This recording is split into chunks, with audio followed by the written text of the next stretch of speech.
Yeah, Hines can really shoot the ball, and we were fortunate he didn't blow us up last time we played him, so that was helpful. And their big kid, who I just think he's so good with the ball when he gets it around the basket that we have to limit his touches. Those two guys you want to look out for, but I think more importantly, they're coming in here with a huge amount of confidence after beating Stanford in their last game. I have again reminded our guys, we used to be in that position where people could take you for granted and you could come in on an away game and win a game or two, when we just don't want it to happen to us. If you beat Utah, you get a winning record. I know you had bigger goals this year, winning record for the season, but still it's something that's been done once since 1990 here.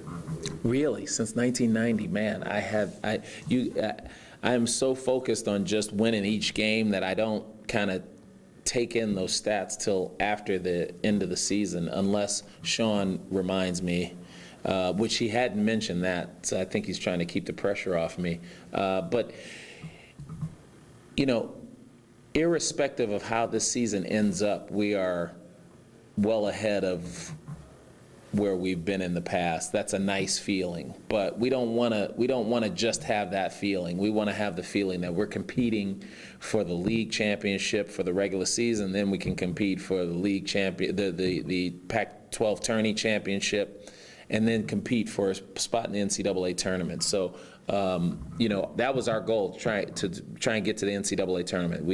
That's going to be our goal from here on out. We're gonna, you know, no more of this little nice kissing your sister stuff.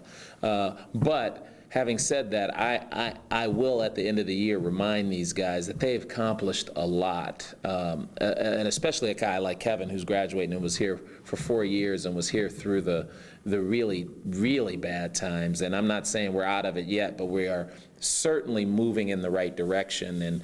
And you look at the tough losses we had, you win a couple of those and you're feeling completely different about yourself. But, you know, as a coach, it has been nice to go into every single game thinking you're going to win the game.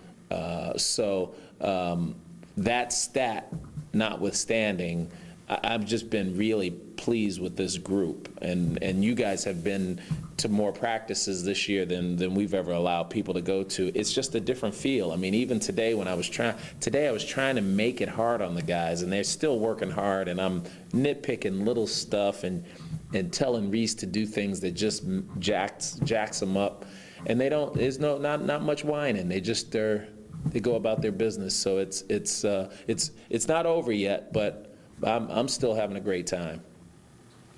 And speaking of Kiss Your Sister stuff, you're projected as a CBI team right now. Is that something you would not do again? No, I wouldn't not do it again. What we have to do is take a look at how banged up we are at the end of the year as to whether we'll do it or not. I'm inclined to do whatever these guys want to do. I always want to play more games. I always want to have more practices, because that's that's really only about 30% of this job. The other 70% year-round stuff is, the grinding work. This is the fun part. So I wouldn't say that we wouldn't do it. If we're projected as a CBI team or an NIT team and our guys want to play, we want to play.